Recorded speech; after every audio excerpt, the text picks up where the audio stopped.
محترم بزرگوں اور عزیز دوستو، یہ دعوت و تبلیغ کا کام آج کا کام نہیں ہے،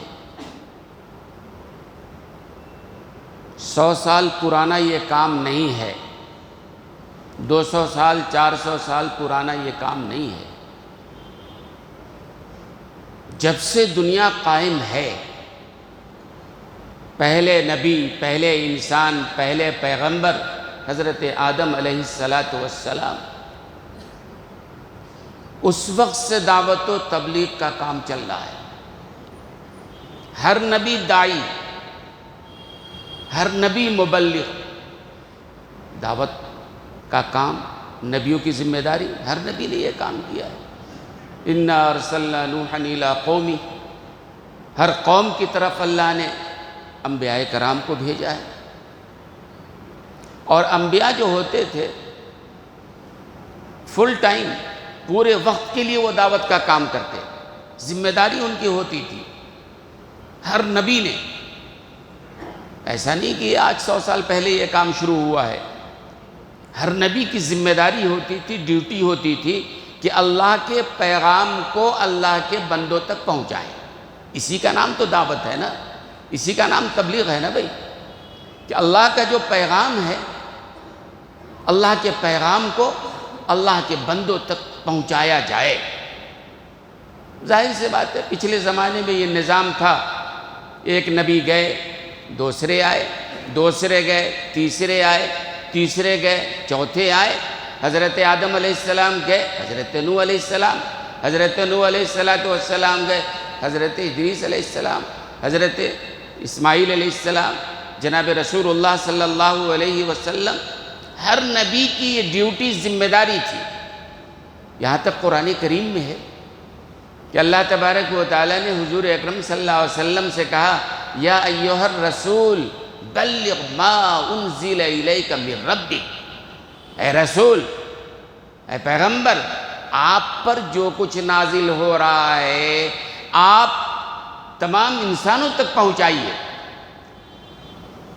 ظاہر سی بات ہے، جب تک رسول اللہ صلی اللہ علیہ وسلم اس دنیا میں تھے، رات دن آپ نے یہی کام کیا۔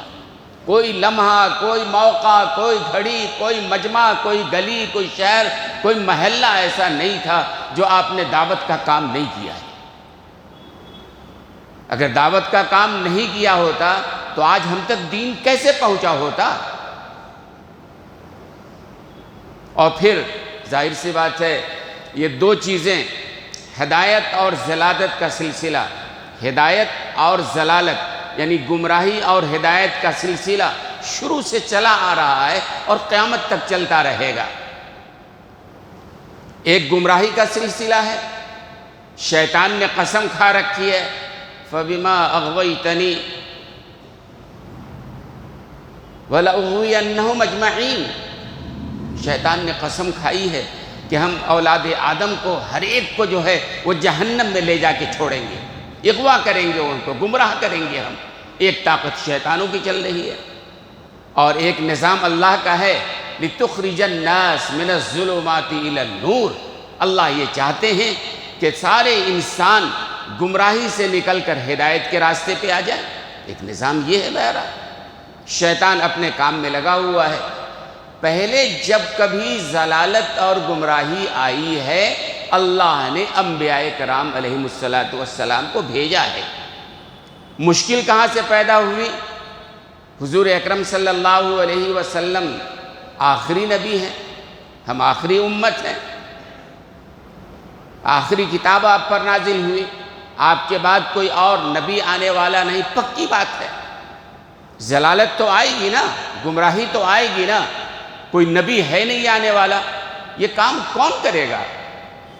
یہ کام اللہ نے اس آخری امت محمدیہ کے ذمہ لگایا ہے کہ پہلے جو انبیاء کام کرتے تھے وہ کام تم کو اب کرنا ہے، دعوت کا کام۔ ہر زمانے میں یہ کام ہوتا رہا، اور میں نے بتایا کہ صحابہ کرام پوری دنیا میں پھیل گئے، پوری دنیا میں اس طرح اسلام پھیلا ہے۔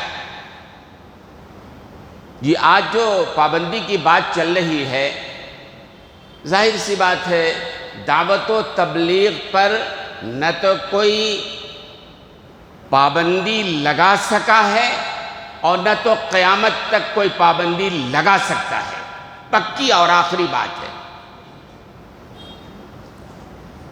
اس لیے کہ یہ کام وہ ہے جو نبیوں والا کام ہے، اور یہ دعوت کا کام ہر شخص کی ذمہ داری ہے، صرف علماء کی ذمہ داری نہیں ہے، ہر شخص کی ذمہ داری ہے۔ بلغوا عنی ولو آیا، سرکار نے فرمایا اگر ایک بات تم کو دین کی معلوم ہو دوسروں تک پہنچاؤ، ذمہ داری ہے، اسی کا نام دعوت و تبلیغ ہے۔ بات سمجھ میں آ رہی ہے نا؟ دوستو اور بزرگوں، ہر زمانے میں ضلالت و گمراہی آتی رہی ہے، انبیاء کرام آتے رہے ہیں، اب انبیاء کرام نہیں ہیں، انبیاء کرام کی جگہ اس امت کو یہ کام کرنا ہے، اور الحمدللہ اس کام میں لوگ لگے ہوئے ہیں، اور دعوت و تبلیغ کا صدقہ ہے کہ ہزاروں لاکھوں بے نمازی نمازی بن گئے، ہزاروں لاکھوں شرابی شراب سے توبہ کر کے صالح متقی پرہیزگار بن گئے، ہزاروں ڈاکو رہزن قاتل توبہ کر کے اللہ والے بن گئے، ہزاروں انسانوں نے بہرحال اس کے ذریعے سے ہدایت اللہ نے ان تک پہنچایا ہے۔ یہ تو محبت والا کام ہے، اور دعوت کا کام جو ہے سچی بات ہے اکڑ سے نہیں ہوتا ہے، یہ تو محبت والا کام ہے، محبت سے درد کے ساتھ آدمی کام کرتا ہے، جتنا درد ہوگا اتنی ہی دور تک یہ دعوت پھیلے گی۔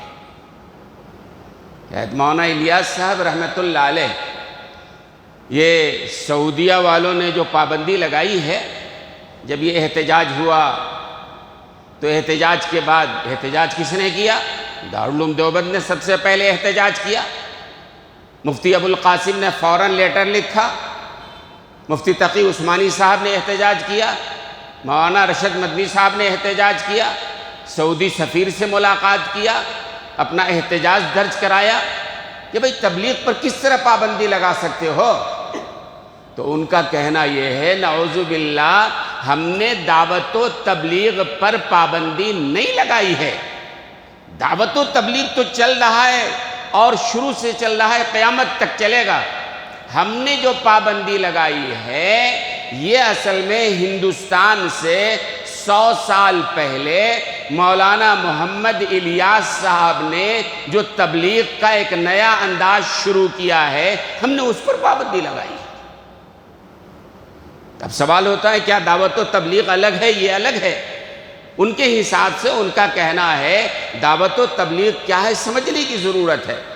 ظاہر سی بات ہے حضرت مولانا الیاس صاحب رحمۃ اللہ علیہ نے جو دعوت کا کام شروع کیا ہے، کیسے حالات میں شروع کیا ہے۔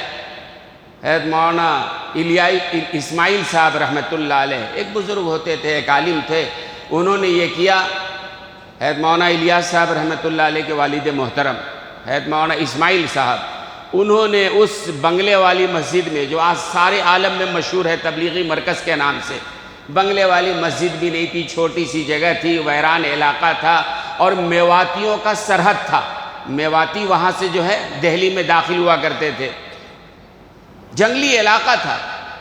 حضرت مولانا اسماعیل صاحب نے وہاں مکتب قائم کیا، اور انہوں نے یہ کیا، میواتیوں کے پاس جاتے، محبت سے پیش آتے، ان کے بچوں کو لے کے آتے، پڑھاتے۔ میواتی بڑے سخت گیر، سخت مزاج، جنگجو، لڑاکو، ایسے مزاج کے لوگ تھے۔ اب انہوں نے دیکھا یہ بندہ ہے، بے غرض کی آتا ہے، دعائیں دیتا ہے، محبت کے ساتھ پیش آتا ہے، ہم سے کچھ مانگتا نہیں ہے، ہمارے بچوں کو لے کے جاتا ہے، کھلاتا ہے، پلاتا ہے، پڑھاتا ہے، تو وہ میواتی جو ہے مولانا اسماعیل صاحب کے قریب ہونے لگے۔ اور پھر ایک وقت آیا حضرت مولانا اسماعیل صاحب کا انتقال ہو گیا۔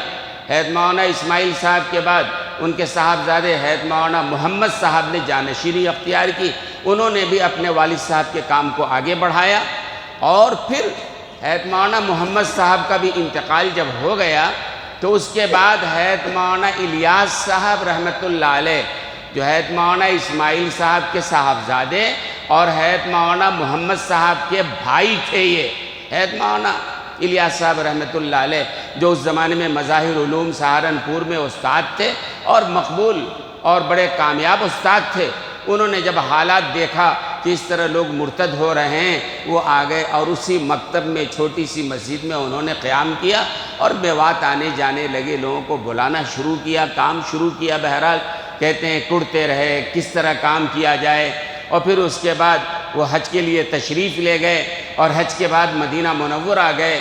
جدائی کا وقت آیا، پریشان ہو گئے، کوئی شکل سمجھ میں نہیں آ رہی ہے، لوگ مرتد ہو رہے ہیں۔ کہتے ہیں جب روانگی کا وقت ہوا تو کہتے ہیں خواب میں جناب رسول اللہ صلی اللہ علیہ وسلم کی زیارت ہوئی اور حضور نے فرمایا کہ الیاس تم ہندوستان جاؤ، ہم تم سے کام لیں گے، دین کا کام تم سے ہم لیں گے۔ وہ وہاں سے تشریف لائے، پھر اس کے بعد ان کے ذہن میں یہ بات آئی، یہ چلہ کی شکل، یہ 3 دن کی شکل، لوگوں کو بلانا جمع کرنا، یہ ان کے ذہن میں بات آئی۔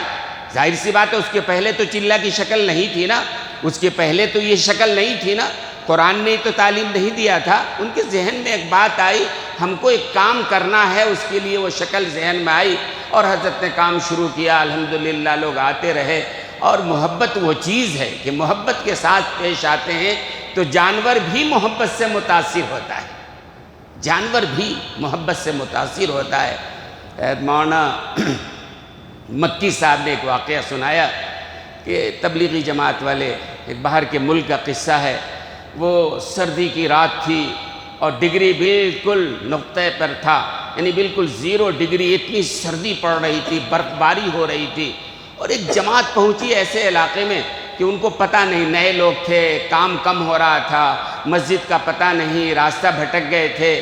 سامنے ایک چرچ نظر آیا، اب یہ رات بڑی سخت رات ہے، ہوا چل رہی ہے، کہاں جائیں کیا کریں، مسجد کا پتہ نہیں ہے، تو انہوں نے اس گرجا گھر کا دروازہ کھٹکھٹایا تو پادری نکلا، شکل معلوم تھی یہ کون لوگ ہیں، یہ جماعت کے لوگ ہیں، یہ اس طرح کام کرتے ہیں، مسجدوں میں ٹھہرتے ہیں۔ پوچھا کیا بات ہے؟ تو انہوں نے کہا بھائی ہم لوگ مسافر ہیں اور قریب میں کوئی مسجد ہے تو بتائیے۔ تو کہنے لگے یہاں قریب میں مسجد تو نہیں ہے۔ تو پھر انہوں نے کہا کہ رات آپ گزارنے کی اجازت دے، رات ہو گئی، ہم کہاں جائیں گے؟ پادری نے کہا ٹھیک ہے آپ آ جاؤ اندر، لیکن اس نے شرط لگائی، دیکھو یہاں جو ہے آپ وہ تبلیغ کا کام نہیں کرنا، آپ گشت کر کے لوگوں کو بلا کے نہیں لانا، یہاں بیان کا کام نہیں کرنا، رات گزارنا ہے، سخت ترین سردی پڑ رہی ہے، آپ آ جاؤ، ٹھیک ہے ہم تیار ہیں رکھنے کے لیے۔ اور ساتھ ہی ساتھ بتایا یہ باورچی خانہ ہے، اس میں ہر طرح کی چیز موجود ہے، آپ جو چاہو کھاؤ پکاؤ رہو، اور کل صبح جہاں جانا چلے جانا، لیکن یہاں گشت بیان وغیرہ نہیں کرنا۔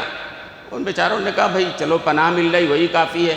انہوں نے رکھا، کھانا وانا بنایا، اور اس کے بعد تہجد کے وقت یہ لوگ جگے، وہ جماعت کے جو احباب تھے، تو اس کے بعد انہوں نے کہا کہ دیکھو بھائی یہ بندہ پادری جو ہے شریف انسان ہے، ہم کو انہوں نے اپنے گرجا گھر میں جگہ دے دیا ہے، ان کی شرافت تھی، ورنہ بولتے چلو جاؤ مسجد چرچ میں تمہارا کیا کام ہے۔ ایک کام کرتے ہیں ہم لوگ، دعا کرتے ہیں ان کے لیے کہ اللہ ان کو ہدایت دے دے، یہ دعا کرتے ہیں ہم۔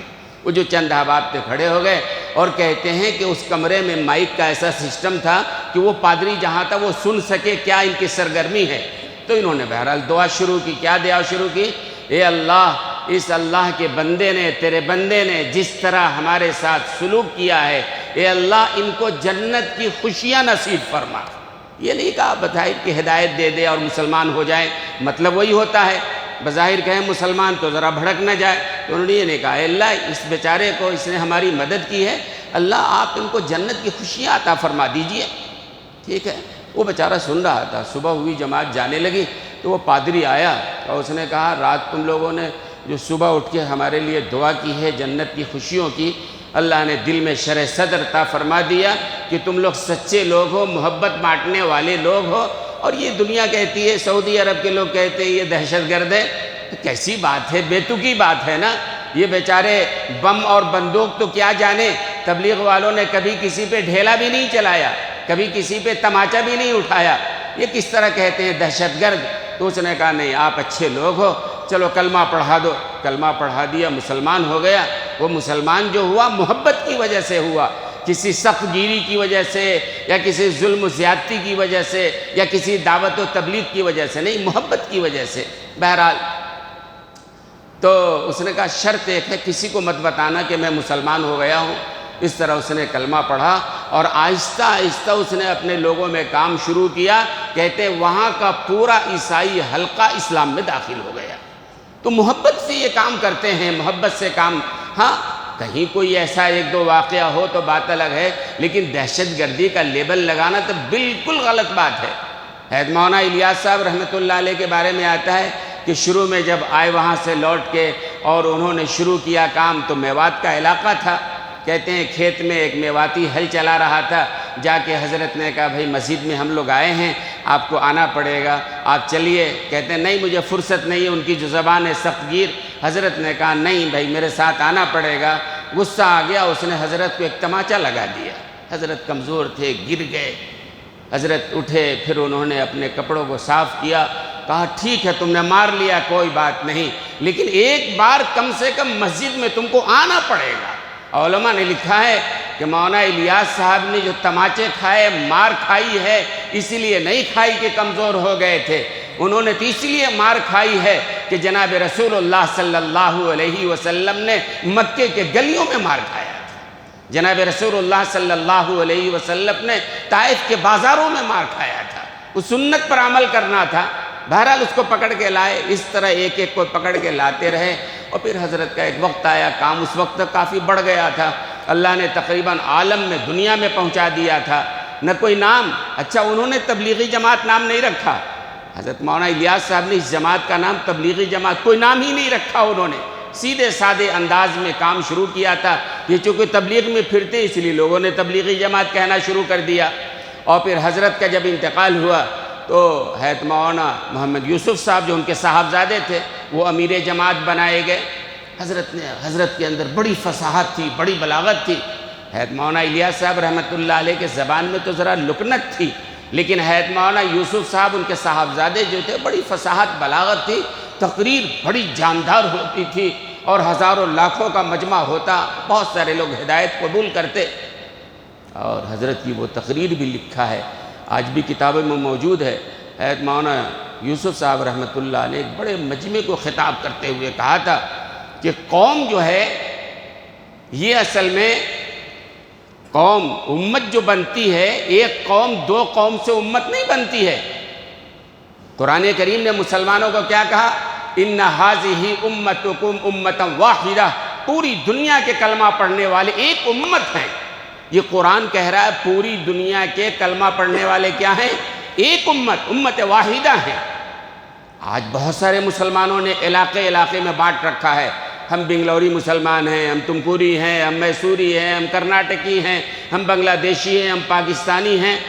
ٹھیک ہے، لیکن دینی لحاظ سے پوری دنیا کے مسلمان. حضرت مولانا یوسف صاحب رحمۃ اللہ علیہ نے فرمایا کہ بھئی امت ہزاروں قوموں سے مل کر، تمام قومیں مل کر ایک امت بنتی ہیں. ساری دنیا کے مسلمان میں فلاں تم فلاں، ایسا یہ تفریق ہے ہی نہیں اسلام میں، یہ تعصب ہے جو حرام ہے.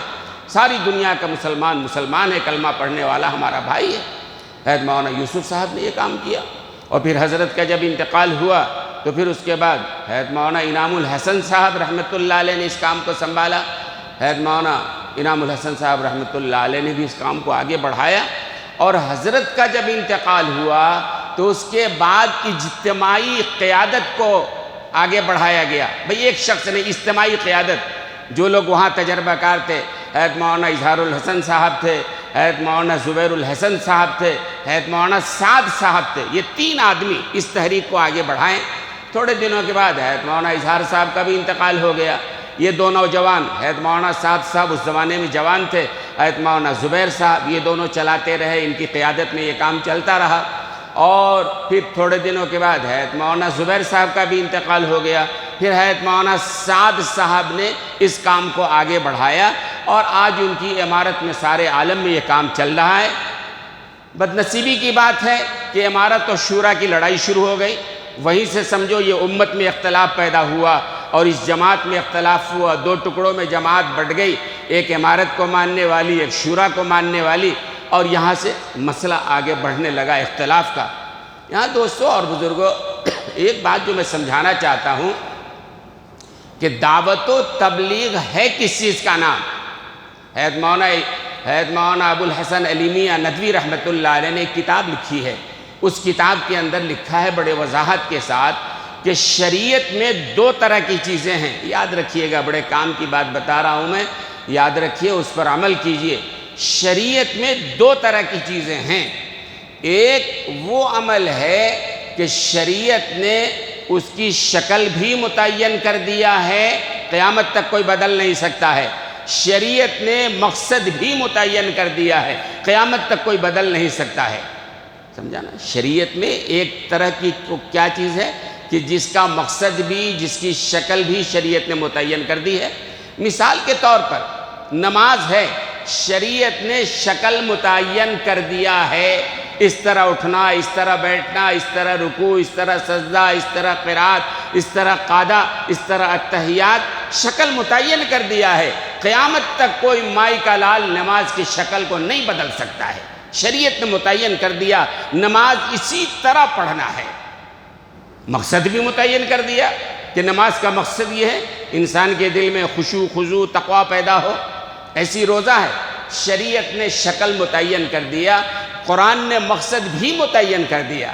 مثال کے طور پر بھئی صبح سے طلوع صبح صادق سے شروع کرنا ہے روزہ، غروب آفتاب پہ افطار کرنا ہے، شکل متعین کر دی شریعت نے۔ نہ کھانا ہے، نہ پینا ہے، نہ بیوی سے ملنا ہے، یہ شکل متعین کر دیا شریعت نے۔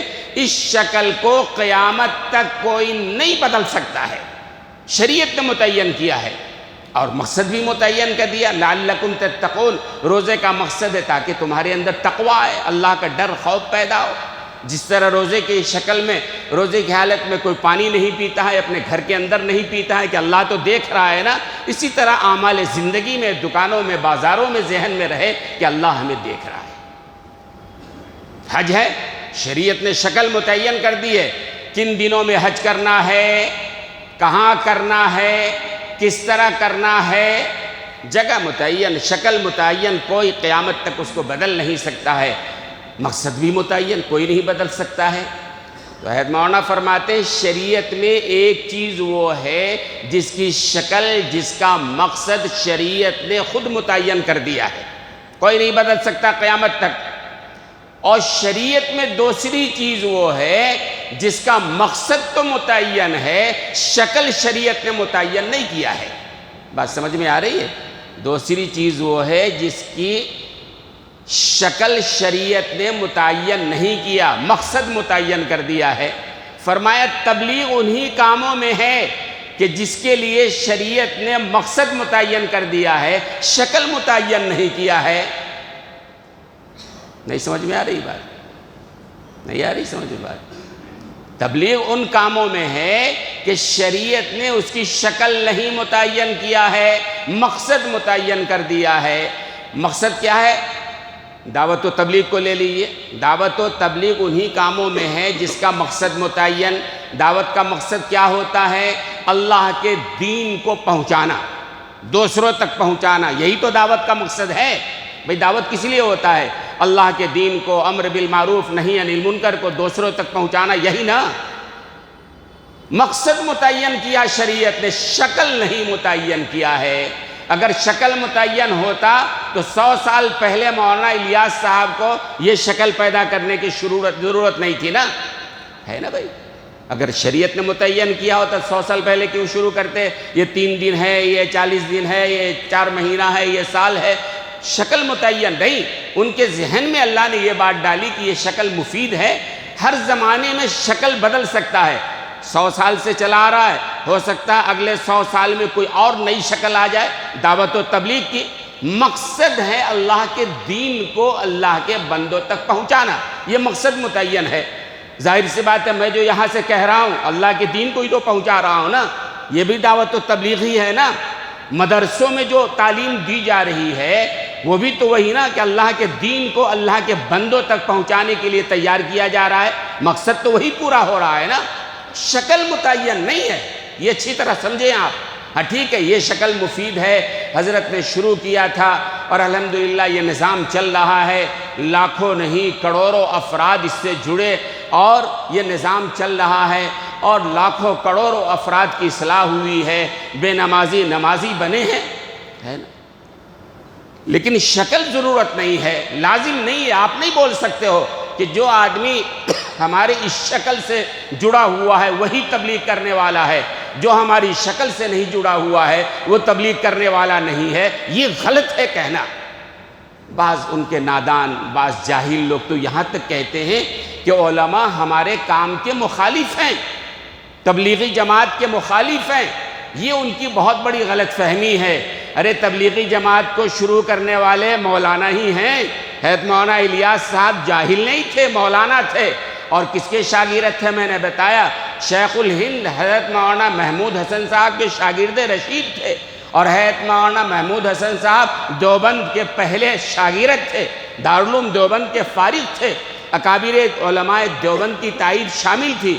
اور فضائل اعمال جو لکھی ہے حضرت مولانا زکریا صاحب رحمۃ اللہ علیہ، جو سہارنپور کے استاد تھے، بعد میں شیخ الحدیث بنے، بعد میں ہجرت کیا، اور جنت البقیع میں حضرت کی قبر ہے۔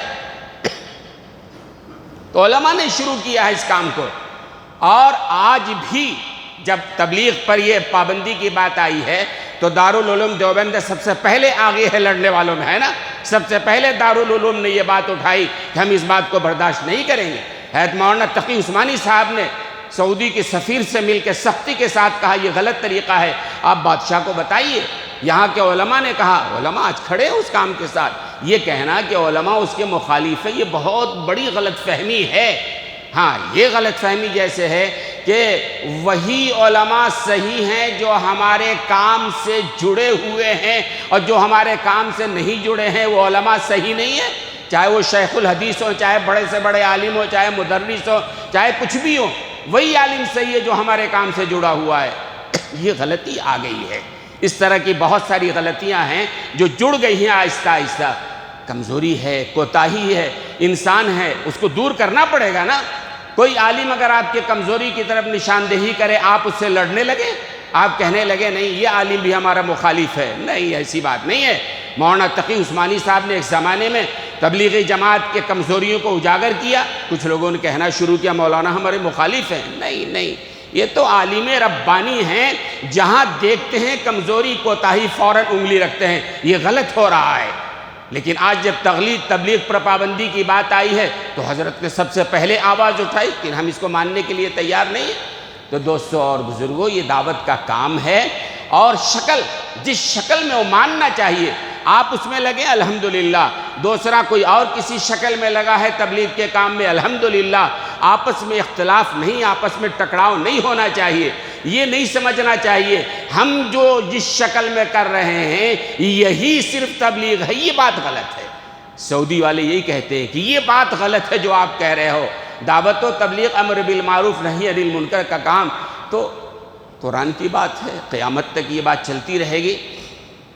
یہ اور بات ہے کہ سعودی حکومت نے جو شکل اختیار کی ہے، اللہ حفاظت فرمائے اس سرزمین کی، اس سرزمین سے ہمارا بھی جذباتی تعلق ہے، ظاہر سے اسلام وہاں سے نکلا ہے، جناب رسول اللہ صلی اللہ علیہ وسلم کا مسکن ہے، مدفن ہے، وہیں پیدا ہوئے ہیں، پلے ہیں، بڑھے ہیں، وہیں ہمارا کعبہ اور قبلہ ہے، وہیں مدینۃ النبی ہے، ساری چیزیں ہیں نا، ہمارے جذبات وابستہ ہیں۔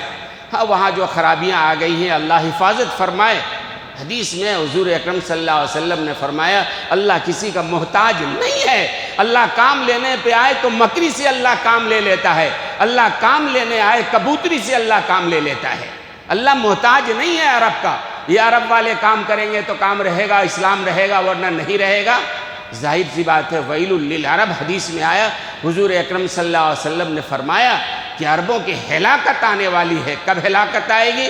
جب یہ ظاہر سی بات ہے اسلام کی دعوت، اسلام کے کام کو وہاں سے فروغ ملنا چاہیے، لیکن آج کیا ہو رہا ہے؟ اللہ اکبر، درد ہوتا ہے، تکلیف ہوتی ہے۔ صحابہ کی اولادیں، بات جو عرب میں ہے صحابہ کی تو اولادیں ہیں، آپ نسلاً در نسلاً ڈھونڈتے جائیں گے، صحابہ کی اولادیں ہیں جو آج ناچ گانوں میں مصروف ہیں۔ ساری دنیا کے گانے والے، گانے والیاں، ناچنے والے، ناچنے والیاں، اس طرح کے فاحشائے، اس طرح کے لوگوں کو جمع کیا جا رہا ہے، اللہ حفاظت فرمائے۔ اور اس کے بعد کیا ہوا دوستو اور بزرگوں، یہ پہلی صدی ہجری میں جب تک یہ لوگ کام کرتے رہے، اس کے بعد کیا ہوا، ان کے گھروں میں جب دولت آئی، ان کے گھروں میں جب حکومت آئی، تو کیا ہوتا ہے جب حکومت آتی ہے، دولت آتی ہے، تو آدمی کا رجحان ذرا بدل جاتا ہے، انداز بدل جاتا ہے۔ آج نہیں، پہلی صدی ہجری میں ہی علم دین جو ہے وہ عرب سے نکل کر اجمیوں میں آ گیا تھا۔ عرب سے پہلی صدی ہجری میں عبد الملک ابن مروان کے بارے میں آتا ہے، ایک دفعہ اس نے شعبی سے پوچھا، شعبی عرب ہے، کہ بھائی بتاؤ کہ کوفہ کا کون مفتی اعظم ہے؟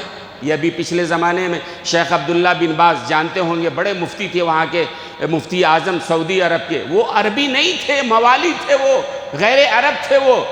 تو علم دین اللہ نے جو ہے غیروں میں منتقل کر دیا ہے۔ اور مولانا فرماتے ہیں کہ آج بھی حرمین میں، یعنی مسجد نبوی میں اور مسجد حرام میں جو لوگ بار بار جاتے ہیں دیکھا ہوگا کہ وہاں حفظ کے حلقے لگے ہوتے ہیں، ایک دو نہیں 20 حلقے مسجد حرام میں لگے ہوئے ہیں، اور مسجد نبوی میں 50 حلقے لگے ہوئے ہیں حفظ قرآن کے۔ ایک آدمی استاد ہے، اس کے پاس 20-25 بچے ہیں، حفظ قرآن کر رہے ہیں، دیکھا ہوگا حج کرنے والوں نے، عام منظر ہے۔ حج کے دنوں میں جب بھیڑ ہوتی ہے تو چھٹی دے دی جاتی ہے، باقی دنوں میں وہ حفظ قرآن کے حلقے لگتے ہیں۔ حضرت فرماتے ہیں کہ ہم نے تحقیق کیا تو ان حلقوں میں حفظ کرنے والے عرب والے کم ہیں، سعودی کم ہیں، یہ باہر کے لوگ ہیں جو حفظ کر رہے ہیں۔ اللہ نے دین کو منتقل کر دیا ہے غیروں میں۔ حالانکہ سعودی عرب نے یہ اعلان کر رکھا ہے کہ کوئی حفظ کرے گا تو بڑا انعام دیا جائے گا۔ متحدہ عرب امارات والوں نے اعلان کر رکھا ہے کہ ہمارا کوئی آدمی، اگر ہماری بستی کا کوئی آدمی اگر حفظ کرے گا تو ہم بڑا انعام دیں گے۔ اس کے باوجود بھی ان کے بچے حفظ کے لیے نہیں آ رہے ہیں۔ دولت ہے نا، دولت میں مست ہیں، وہ دنیا کے سارے کاموں میں مست ہیں۔ حفظ کرنے کے لیے، علم دین سیکھنے کے لیے تو محنت مشقت کرنی پڑتی ہے نا۔ تو علم دین منتقل ہو رہا ہے۔ آج اللہ حفاظت فرمائے، صحابہ کی اولادیں ناچ گانوں میں مصروف ہو گئی ہیں۔ اور ابھی ہو سکتا ہے یہ خبر غلط ہو کہ 31 دسمبر کی رات کو، میں بیچ میں وہ بات بھی کہہ دوں کہ یہ کرسمس، میری کرسمس وقت جو ہے، چونکہ کل کا مسئلہ ہے، پھر اگلے جمعہ کو موقع نہیں رہے گا، یہ میری کرسمس جو ہے یہ کہنا، کسی کو مبارکباد دینا، عیسائی ایک دوسرے کو دیتے ہیں، میری کرسمس کہنا علماء نے لکھا ہے کہ یہ جائز نہیں ہے۔ اس کا مطلب کیا ہے؟ ایک تو لفظی ترجمہ ہے، لفظی ترجمہ کو چھوڑ دیجئے کہ حضرت عیسیٰ علیہ السلام کے پیدائش کی خوشی میں اجتماع، یہ مطلب ہوتا ہے۔ لیکن اصطلاحی مطلب ان کے ہاں یہ ہوتا ہے کہ حضرت عیسیٰ علیہ اللہ تعالیٰ نے اپنے بیٹے کو جنا ہے۔ میری کرسمس کا مطلب یہ کہ اللہ نے بیٹے کو جنا ہے۔ ظاہر سی بات ہے، قرآن نے جو عقیدہ دیا اس کے خلاف ہے۔ قرآن کریم نے کہا وَقَالُوا اتَّخَذَ الرَّحْمَنُ وَلَدًا لَقَدْ جِئْتُمْ شَيْئًا إِدًّا۔ جو لوگ کہتے ہیں کہ اللہ نے بیٹا جنا ہے، انہوں نے اللہ کو بڑی گالی دی۔ اس سے بڑھ کے اللہ کے لیے کوئی گالی نہیں ہے۔ قرآن کریم نے تو اس میں قُلْ هُوَ احد میں کہہ دی اللہ الصمد لم یلد ولم یولد ولم یکن لہ کفوا احد۔ اللہ نہ کسی سے جنا ہے، نہ اس سے کوئی جنا ہے، وہ بے نیاز ہے، اس کا کوئی شریک نہیں ہے۔ اور میری کرسمس کا مطلب کیا ہے؟ اللہ نے بیٹا جنا ہے۔ قرآن کہتا ہے کہ جو لوگ کہتے ہیں کہ اللہ نے بیٹا جنا ہے، یہ اللہ پر، اللہ کے لیے بہت بڑی گالی ہے۔ اور کہتے ہیں آگے تکاد السماوات یتفطرن منہ وتنشق الارض وتخر الجبال حدا ان دعوا للرحمن ولدا، کہ جو لوگ یہ کہتے ہیں کہ اللہ نے بیٹا جنا ہے، اتنی بڑی بات ہے کہ اگر آسمان کو اگر احساس ہوتا کتنی بڑی بات ہے، زمین کو اس کا احساس ہوتا، ذی شعور ہوتا، تو یہ آسمان پھٹ جاتا، یہ زمین شق ہو جاتی، وَتَخِرُّ الْجِبَالُ حَدًّا، اور یہ پہاڑ ٹکڑے ٹکڑے ہو کے ریزہ ہو کے گر جاتا۔ أَن دَعُوا لِلرَّحْمَنِ وَلَدًا، اللہ نے بیٹے کو جنا ہے، یہ اس کا اصطلاحی مطلب ہوتا ہے، ان کا عقیدہ ہے۔ اس لیے میری کرسمس کہنا درست نہیں ہے، اور ان کے اس طرح کے تہواروں میں شرکت اسلام اجازت نہیں دیتا ہے، چونکہ شرکیہ ان کے عقائد ہیں۔ اس کی بنیاد پہ ثالث الثلاثہ، وہ حضرت مریم کو بھی خدا مانتے ہیں، حضرت عیسیٰ کو بھی خدا مانتے ہیں، اوپر والے کو بھی خدا مانتے ہیں، کہتے ہیں تین مل کے خدائی کو چلا رہے ہیں۔ ظاہر سی بات ہے، غلط ہے جو قرآن کریم نے بتایا ہے، اس لیے اس میں شرکت کی اجازت نہیں ہے۔ بہرحال ہماری بات جو چل رہی تھی وہ بھی باقی ہے کہ علم جو ہے وہ عربوں سے منتقل ہو کر کے اجمیوں کی طرف آیا ہے، اور آج عربوں میں کیا ہو گیا؟ دولت آ گئی ہے، محنت مشقت بھول گئے وہ، دین کے لیے جد و جہد بھول گئے وہ، آج ناچ گانوں میں لگے ہوئے ہیں۔ اللہ حفاظت فرمائے۔ حضور اکرم صلی اللہ علیہ وسلم کی وہ حدیث بہت ڈرانے والی ہے۔ اللہ کے رسول نے فرمایا تھا مجھے اپنی امت سے غربت کا خوف نہیں ہے، میری امت کے غریبوں کے لیے کوئی خوف اور ڈر نہیں ہے، مجھے ان پر ڈر اور خوف ہے جن پر دنیا وسیع کر دی جائے گی۔ جب دنیا وسیع ہو جاتی ہے ساری دنیا کے برائیوں کے دروازے کھل جاتے ہیں۔ فرمایا ان پر بڑا ڈر ہے، ایک غریب بیچارہ ہے، کچھ کرنا بھی چاہے پیسہ نہیں، کیا کرے گا وہ؟ لیکن جس کے پاس پیسے آ گئے برائی کے لیے سارے دروازے کھلے ہوئے، ساری دنیا کھلی ہوئی، جو عیاشی بدماشی شراب نوشی جو چاہو کرو۔ فرمایا کہ ان پر بڑا ڈر ہے۔ عربوں کے پاس دولت آ گئی ہے، اور مولانا علی میاں نے اس کتاب میں لکھا ہے، حضرت مولانا علی میاں رحمۃ اللہ علیہ نے جو کتاب لکھی ہے حضرت مولانا محمد الیاس اور ان کی دینی سرگرمیاں، اس کا مقدمہ لکھا ہے حضرت مولانا محمد سلیمان ندوی رحمۃ اللہ علیہ۔ حضرت مولانا سلیمان جنہوں نے سیرت النبی لکھی ہے، مقدمے میں لکھا ہے، اللہ اکبر، انہوں نے لکھا ہے کہ بھائی ہمارا اور ساری دنیا کے مسلمانوں کا قبلہ اور کعبہ کہاں ہے؟ مکۃ المکرمہ میں ہے، ہم سب نماز پڑھتے ہیں، ہمارا قبلہ کعبہ ہے۔ حضرت فرماتے ہیں لیکن سعودیوں کا قبلہ آج امریکہ ہو گیا ہے۔ کہنے کا مطلب یہ ہے آج وہ وہی کریں گے جو امریکہ کہے گا، وہ وہی مانتے ہیں جو اسرائیل کہے گا، ان کے دام میں ہیں، ان کے فریب میں ہیں، ان کے زیر اثر ہیں۔ لہذا عیاشی بدماشی شروع ہو گئی ہے، اور ابھی 31 دسمبر کی رات میں کہتے ہیں اتنا بڑا کنسرٹ، اتنا بڑا کہ ساری دنیا کے گانے والے گانے والیوں کو، ناچنے والے ناچنے والیوں کو بلایا ہے، اور بہت بڑا مہنگے ٹکٹ بیچے جا رہے ہیں، اور کہتے ہیں کہ آج تک ریاض میں ایسا جو ہے وہ نئے سال کی رات رنگین کسی نے نہیں بنایا تھا، اتنی رنگین بنانے جا رہے ہیں۔ اور وہ پیسے دیکھنے کون جا رہے ہیں؟ صحابہ کی اولادی تو ہیں نا، یہ صحابہ کی اولاد ہیں جنہوں نے دین کو پھیلایا دنیا بھر میں۔ تو بڑے درد کی بات ہے دوستوں اور بزرگوں، تو ہماری ذمہ داری ہے کہ ہم دعوت و تبلیغ سے جڑے رہیں، اور بلغوا عنی ولو آیہ، ایک آیت بھی اگر معلوم ہے ہم جہاں تک پہنچا سکتے ہیں پہنچائیں۔ اور تبلیغی جماعت جو آج کی ہے، اصل ان کا کہنا ہے کہ ہم نے ان پر پابندی لگائی ہے، چونکہ ان کے اندر کیا ہو گیا، وہ اپنے لوگوں کو ہی ماننے والے، اور ایک انہوں نے حلقہ بنا لیا، یہی اصل میں صحیح کہنے والے ہیں۔ انہوں نے کہا یہ صحیح نہیں ہے قرآن۔ انہوں نے یہ بھی کہا ہے کہ یہ قرآن کی تفسیر کی مجلسوں میں بیٹھتے ہی نہیں ہے، قرآن سے ان کو لینا دینا نہیں ہے، بس اپنی باتیں وہی ہیں۔ تو کئی چیزیں ہیں جو کمزوریاں آ گئی ہیں، کوتاہیاں ہو رہی ہیں، ہمیں اس کی اصلاح کرنی چاہیے، اصلاح کر کے اور مشورے کے ساتھ آگے بڑھتے رہیں۔ انشاءاللہ اس کام کو نہ کسی نے روکا ہے نہ روک سکے گا، یہ کام قیامت تک کے لیے آیا ہے، قیامت تک باقی رہے گا۔ اللہ تبارک و تعالی ہم سب کو سمجھنے صحیح عمل کرنے کی توفیق عطا فرمائے۔